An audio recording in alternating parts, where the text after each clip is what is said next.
السلام عليكم ورحمة الله وبركاته. مرحبا أهلا وسهلا، أرحب بكم جميعا د عربي زده کړې آنلاین مرکز دریم کتاب ته ښه راغلاست. نن زموږ د دریم کتاب لومړی ورځ ده.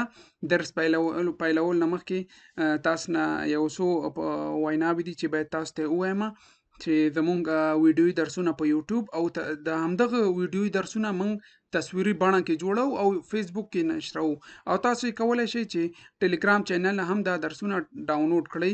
ټلګرام چینل کې زموږ نور درسونه هم شته، تاسو یې دلته کتلی شئ. زموږ نور کتابونه مې هم اچولی دي، او لومړی کتاب، دویم کتاب او دا دریم کتاب درسونه به هم انشاءالله دلته خپریږي. څه نور کتابونه هم دلته دي، ابواب الصرف، نحو الواضح او نور کتابونه، صرف میر او نور کتابونه هم شته. نو زمونږ د دریم کتاب کې به انشاءالله دا کتاب وایو.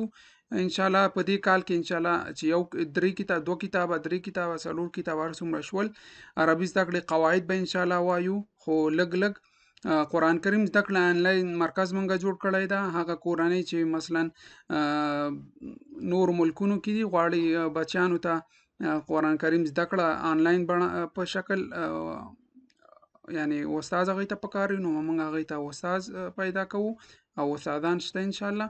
او بېوزلو مینوالو ته موږ یو خیریه بنسټ جوړوو، هغه هم انشاءالله پلان کې نیولی جوړ شوی ده.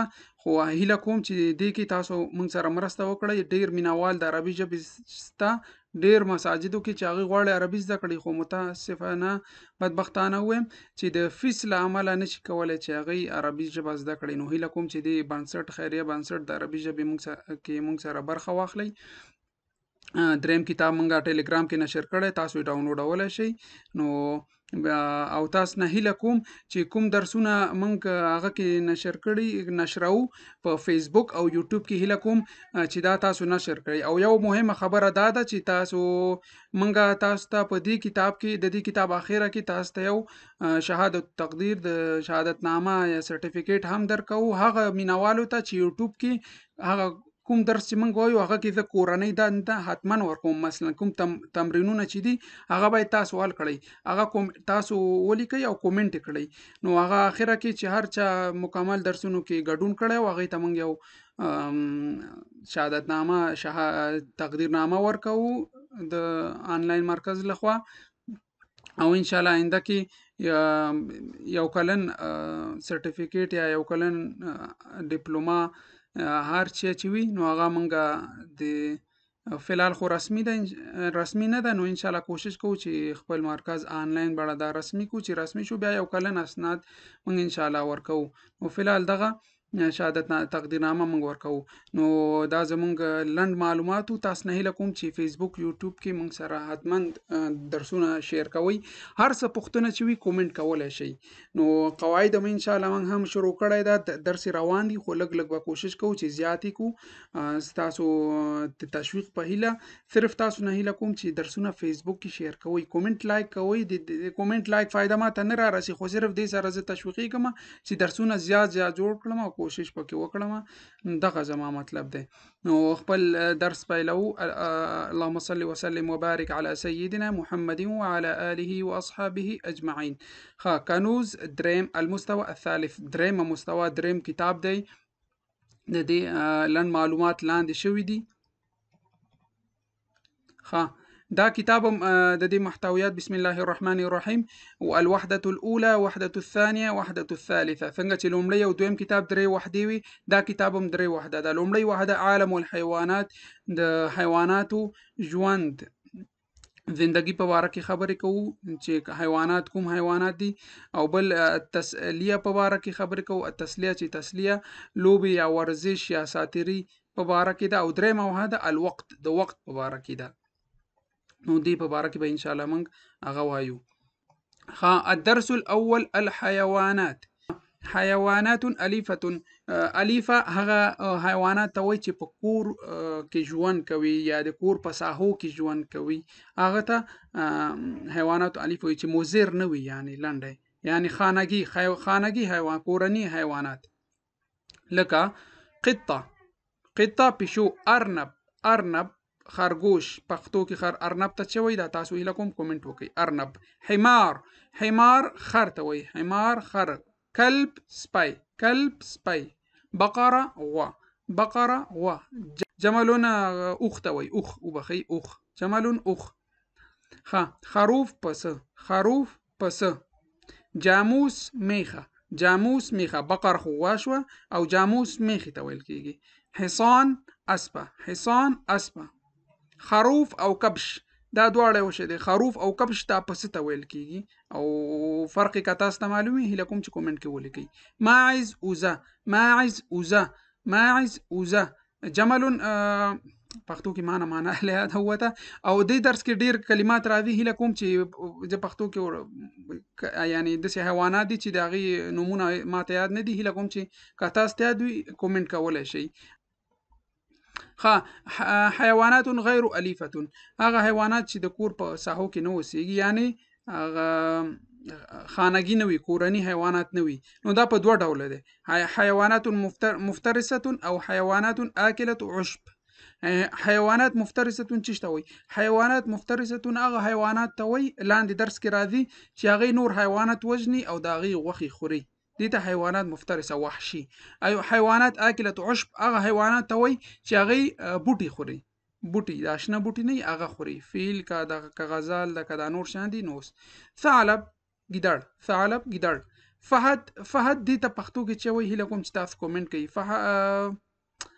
دې ته انګلیش کې لیوپارډ وایي، انګلیش کې لیوپارډ، او په پښتو کې چې وایي هیله کوم چې دا تاسو کومنټ کوي. اسد زمری، اسد زمری ته ویل کیږي. ذئب، ذئب، ذئب لیوه، ذئب لیوه. او ضبعه، ضبعه هیله کوم دې ته پښتو کې چې وایي هیله کوم چې تاسو کومنټ وکړئ، ځکه چې بیا دې نه زه تصویري درس جوړوم او هغه کې د دې ترجمه لیکم. نو هیله کوم چې دې کې تاسو ما سره د دې نومونو کې مرسته وکړئ. فیل، خو فیل ته وایي. غزال هغه ته وایي، هوسۍ ته وایي، غزال هوسۍ. حمار وحش، حمار وحش وحشي خر، وحشي خر. زبره انګلیش کې زبره ورته وایي. زرافه، زرافه دې ته وایي هیله کوم زرافې ته پښتو کې چې وایي دا هم هیله کوم کومنټ وکړئ. او دب، دب خرس ته وایي خو دې شکل ته بیا پانډه وایي. دب البان ده، پانډه چې انګلیش کې ورته وایي دب، دې ته دب وایي خرس. طیور الیفه کورني الوتونکي، کورني الوتونکي. حمامه کفتره. دجاجه. وزه نوم تاسو هیله کوم کومنټ ولیکئ چې دا خولۍ دومره هغه ده، دا به تاسو که پښتو کې پوهیږئ د دې نوم چې دی هیله کوم چې کومنټ وکړئ. دې ته وزه وایي. او بطه، بطکه، بطه بطکه اوبو کې. دیک رومیون فی المرغ، دیک رومیون فی المرغ. او دجاجه تاسو پوهیږئ. طیور غیر الیفه، طیور غیر الیفه هغه الوتونکي چې کورني نه وي، غیر کورني الوتونکي. نسر، نسر باز، نسر باز دلته چې کتلی شئ. صقر، صقر شاهین ته ویل کېږي، صقر شاهین. که پښتو که کوم بل نوم تاسو پوهیږئ هیله کوم چې کومنټ وکړئ. غراب چې وایي غراب قارغی، غراب قارغی. عصفور مرغی، عصفور مرغی. نعامه، نعامه هیله کوم چې د دې نوم تاسو کومنټ کې ولیکئ چې نعامه ته پښتو کې چې وایي دغه حیوانات دغه ته وایي. د دې نومونه ما پښتو کې پیدا نه کړل نو ځکه. طاووس، خو طاووس ته ویل کېږي. راځو حشرات، حشرات درس حشرات. نحله، نحله مچۍ، نحله مچۍ. ذبابه مچ، ذبابه مچ. بعوضه، بعوضه ماشه، بعوضه ماشه. فراشه بټرفلای چې ورته انګلیش کې وایي، پښتو کې چې وایي دا تاسو کومنټ وکړئ. بټرفلای، فراشه. جراده، جراده ملخ، جراده ملخ. نمله، نمله میګتون. عنکبوت، عنکبوت، عنکبوت ته پښتو کې چې وایي دا تاسو کومنټ وکړئ. بل زواحف، زواحف خزندګانو ته وایي، زواحف خزندګان.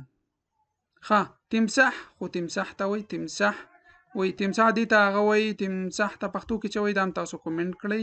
ثعبان مار، ثعبان مار. ضب، ضب دغه حیوان ته وایي، پښتو کې نوم نه پیژنم چې پښتو کې ورته چې وایي خو دې ته ضب وایي. بل سلحفات، سلحفات د سنګ پشت شمشتۍ ورته وایي پښتو کې که چې وایي خو دې ته سنګ پشت سلحفات. بل سحلیه، سحلیه دا د دې په ورته دی خو نوم یې نه راځي چې د سحلیه ته چې وایي خو دغه شکل دی، دې ته سحلیه ویل کېږي. ښه، دا زمونږ لومړی درس و. درس زیاتېږي، دا زمونږ لومړی درس و. که درس کې څه پوښتنه وي هیله کوم چې کومنټ وکړئ.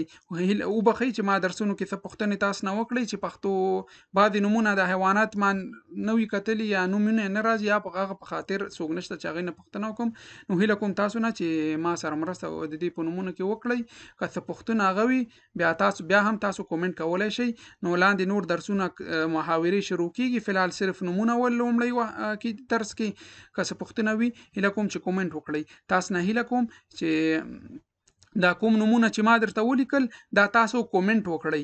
عربي ولیکئ خواته ترجمه، عربي ترجمه. دا تاسو کورنۍ د لومړی درس کورنۍ دنده دا ده چې تاسو باید دا د دې نحله ولیکئ خواته ترجمه ولیکئ او یوټیوب کې دا ویډیو لاندې دا کومنټ وکړئ. حتما دا تاسو کورنۍ دنده شوه. د دې ټولو نومونه او معنی تاسو ولیکئ او یوټیوب کې کومنټ کړئ او ان شاء الله تاسو درجه به جګوي. نو تر بل درس پورې تاسو په الله سپارم. والسلام علیکم ورحمة الله وبرکاته.